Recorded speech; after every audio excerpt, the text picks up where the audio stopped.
Берсін таксиін, ренжіп қаса, кетіп қасын, паналасын, бас қиын, көңілін тап күйеуіңнің, өзің шешкін галстугімен нас киін.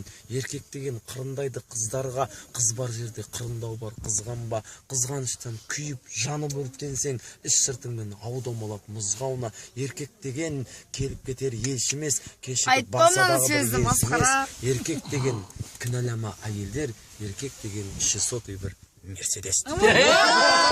Әйел деген дәл өзіңдей адам ғой, әйел деген мәпелеген анаң ғой, әйел деген сүйдім деген жарың ғой, әйел деген бетке ұстар арын ғой, әйел деген қарындас аға көрген, бір өзіңді қорғаныш пана көрген, әйеліңе мәлім әр сырың, сүрінсең келіп, әйеліңе сүрін, мынау еліңе Сатпаевқа жақсы болмайсың, әйеліңе болсаң жек сүрін. Әйелдерді еркектерден көп дейді, бола берсін мейлі көп мейлі, әйел деген әдемі ғой, әдемі сұлулығы бізге бөгет етпейді, сырыңды соған ашарсың, көңіліңді пахуды басарсың.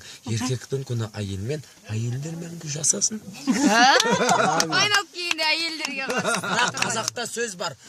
Әйел мойын, еркек бас дейді. Мойын қайда бұрса, бас сол жаққа бұрса, дұрыс па? Соны атқан адамға айтпарыңыздар, мойында ми болмайды, ми баста болады.